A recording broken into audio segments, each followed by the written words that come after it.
जय माता दी दोस्तों। वर्ल्ड बेस्ट मैजिक में आपका हार्दिक स्वागत है। कैसे हैं आप सब, ये बताने के लिए कमेंट बॉक्स में जय माता दी ज़रूर लिखें। दोस्तों, नवरात्रि का पर्व हिंदू धर्म में बड़ी ही श्रद्धा और उल्लास के साथ मनाया जाता है। अधिकांश लोग नवरात्रि में व्रत और उपवास रखते हैं। कई लोग तो नवरात्रि का पहला और आखिरी व्रत रखते हैं। वहीं कई लोग पूरे 9 दिन का भी व्रत करते हैं। तो आज मैं आपको इस वीडियो में नवरात्रि व्रत से जुड़े कई सवालों के जवाब दूंगी। जैसे, क्या हर साल नवरात्रि में माँ दुर्गा की नई मूर्ति या फ़ोटो लानी चाहिए? वहीं बहुत लोगों का कमेंट बॉक्स में प्रश्न आया है कि क्या वे बिना कलश स्थापना के व्रत कर सकते हैं या नहीं। कुछ सुहागिन महिलाओं का सवाल है कि उन्हें नवरात्रि के व्रत में बाल कब धोना चाहिए। क्या वे नवरात्रि के दौरान साबुन, शैम्पू या तेल का इस्तेमाल कर सकते हैं या नहीं। वहीं बहुत से लोगों के मन में ये सवाल होता है कि क्या वे नवरात्रि व्रत के दौरान दिन में दोपहर के समय सो सकते हैं या नहीं। ये भी जानना चाहते हैं कि क्या ज़रूरत पड़ने पर वे नवरात्रि व्रत में दवा खा सकते हैं, या इसके अलावा ये भी पूछा जाता है कि नवरात्रि व्रत का पारण कब करना चाहिए, नवमी में या 10वीं तिथि को। तो दोस्तों, इस वीडियो में आपको इन सभी सवालों के जवाब मिलेंगे, इसलिए लास्ट तक वीडियो ज़रूर देखें। लेकिन वीडियो शुरू करने से पहले आपसे रिक्वेस्ट है कि अगर अभी तक आपने हमारे YouTube channel world best magic को सब्सक्राइब नहीं किया है तो जल्दी से सब्सक्राइब करके बेल आइकन दबा दें। साथ ही इस वीडियो को लाइक करें और ज़्यादा से ज़्यादा शेयर करें। तो आइए शुरू करते हैं। तो सबसे पहला सवाल है कि क्या हर साल नवरात्रि में माता रानी की नई मूर्ति या फ़ोटो खरीदनी चाहिए। तो मैं आपको बता दूं कि ऐसा ज़रूरी नहीं है कि आपको हर बार नवरात्रि में नई मूर्ति या फ़ोटो ही लेनी चाहिए। अगर आप खरीदते हैं तो कोई बात नहीं, वरना आप पुरानी मूर्ति या फ़ोटो से भी पूजा कर सकते हैं। हर बार माता की नई मूर्ति लेना ज़रूरी नहीं है, क्योंकि माता की मूर्ति जितनी पुरानी होगी वह उतनी ही जागृत होती है, उसमें शक्तियाँ समाहित होती हैं और आपकी आस्था भी मूर्ति के साथ जुड़ जाती है। इसीलिए अगर आप पुरानी मूर्ति की पूजा कर रहे हैं तो उसे अच्छे से साफ कर लें, पोंछ लें, या धातु की मूर्ति है तो उसे गंगा जल से या शुद्ध जल से धोकर पूजा में स्थापित करें। हर बार नई मूर्ति लेना ज़रूरी नहीं है। अब अगला सवाल है कि क्या बिना कलश स्थापित किए व्रत रख सकते हैं। तो जी हाँ, बिल्कुल, आप बिना कलश स्थापित किए हुए भी नवरात्रि के व्रत रख सकते हैं। अगर आप कलश स्थापना करते हैं तो बहुत अच्छा है। यदि आप किसी कारणवश कलश स्थापित नहीं करना चाहते हैं या आप जॉब करते हैं, आपके पास कलश की देख रेख का टाइम नहीं है, तो आप बिना कलश स्थापित किए हुए भी नवरात्रि का व्रत कर सकते हैं। इसके अलावा कई लोग ये भी पूछते हैं, अगर वे कलश स्थापना करना चाहते हैं तो जौ बोना ज़रूरी है क्या। तो दोस्तों, ऐसा नहीं है। आप बिना जौ बोए हुए भी कलश स्थापना कर सकते हैं। ये ज़रूरी नहीं है कि बिना जवारों के कलश स्थापित नहीं कर सकते। अगर आप जवारे नहीं बोना चाहते हैं या आपके पास टाइम नहीं है जवारों की देख रेख का, तो आप सिर्फ कलश स्थापना भी कर सकते हैं। अब अगला सवाल है कि नवरात्रि व्रत में बाल कब धोना चाहिए। अधिकांश व्रत में व्रत के एक दिन पहले ही बाल धोने की सलाह दी जाती है, मगर नवरात्रि व्रत के एक दिन पहले अमावस्या पड़ती है, वो भी पितृपक्ष की अमावस्या। और अमावस्या के दिन शास्त्रों में बाल धोना वर्जित बताया गया है। खासकर सुहागिन महिला को अमावस्या के दिन बाल नहीं धोने चाहिए।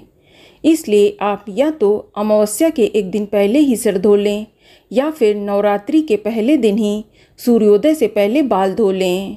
वैसे आप ज़रूरत पड़ने पर नवरात्रि व्रत के किसी भी दिन बाल धो सकते हैं, इसमें कोई भी मनाही नहीं है।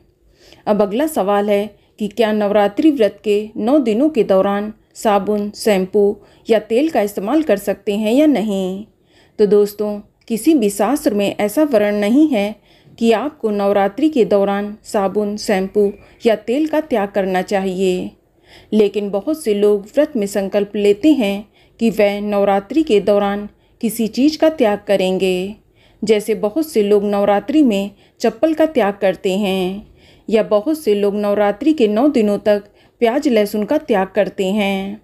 तो अगर आपकी इच्छा है कि आप साबुन, शैम्पू या तेल का त्याग करना चाहते हैं तो कर सकते हैं, लेकिन ये ज़रूरी नहीं है कि आप साबुन, शैम्पू या तेल का त्याग करें। बस ध्यान रखें कि व्रती जो भी शैम्पू यूज़ करे उसमें अंडा ना हो, और तेल में भी सरसों के तेल का इस्तेमाल ना करें। व्रती को हमेशा बादाम या नारियल के तेल का इस्तेमाल करना चाहिए। अब कई लोग ये भी जानना चाहते हैं कि क्या वे नवरात्रि व्रत के दौरान दिन में या दोपहर में सो सकते हैं। तो दोस्तों, किसी भी व्रत में दिन के समय सोने से व्रत के फलों में कमी आती है। इसलिए आप नवरात्रि व्रत के दौरान दिन के समय या दोपहर में ना सोएं। आप अपना ध्यान ज़्यादा से ज़्यादा माता की भक्ति में लगाएं। आप माता के मंत्रों का जाप कर सकते हैं या कोई देवी पाठ कर सकते हैं, लेकिन व्रती को दिन में सोना नहीं चाहिए, अन्यथा व्रत का संपूर्ण फल नहीं मिलता। अब अगला सवाल है कि क्या नवरात्रि व्रत के दौरान ज़रूरत पड़ने पर दवा खा सकते हैं। तो दोस्तों, शरीर से बढ़कर कुछ भी नहीं है। जब आपका शरीर स्वस्थ होगा तभी भक्ति भी की जा सकती है। या कई लोगों की रोज़ बीपी या शुगर की दवाई चलती है, या बहुत से लोग थायराइड की दवा रोज़ लेते हैं। तो अगर आपकी भी ऐसी कोई दवा चल रही है जो रोज़ खानी है तो उसे आप ज़रूर खाएं। नवरात्रि व्रत के दौरान दवा खाने में कोई भी मनाही नहीं है, क्योंकि नवरात्रि का व्रत 9 दिनों तक चलता है। ऐसे में स्वस्थ रहना बहुत ज़रूरी है, अन्यथा आपका व्रत आपके खराब स्वास्थ्य के चलते बीच में ही छूट सकता है। इसलिए आप बिना संकोच के नवरात्रि व्रत के दौरान दवा खा सकते हैं। अब कई लोगों का सवाल है कि कलश के नारियल का क्या करना चाहिए। तो दोस्तों, कलश का नारियल पूजनीय होता है। हम उसकी 9 दिनों तक पूजा अर्चना करते हैं।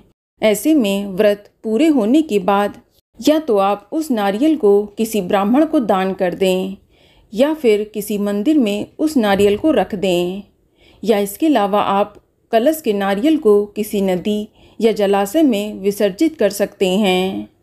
इसके अलावा कई लोगों का सवाल होता है कि नवरात्रि व्रत का पारण कब करना चाहिए, 9वीं को या 10वीं को। तो दोस्तों, सबसे पहले बता दूं कि नवरात्रि व्रत का पारण हमेशा कुल परंपरा के हिसाब से करना चाहिए। अगर आपके यहाँ अष्टमी को हवन और कन्या पूजन करके ही अष्टमी की शाम को व्रत खोला जाता है, तो आप अष्टमी को भी हवन और कन्या पूजन करने के बाद नवरात्रि का व्रत खोल सकते हैं। या कुछ लोग अष्टमी को हवन और कन्या पूजन के बाद 9वीं की सुबह पूजा करने के बाद व्रत खोल लेते हैं। या इसके अलावा 9वीं को भी नवरात्रि व्रत का पारण किया जा सकता है। कुछ लोगों के यहाँ नवरात्रि के दिन हवन और कन्या भोज कराने के बाद नवरात्रि व्रत का पारण कर लिया जाता है।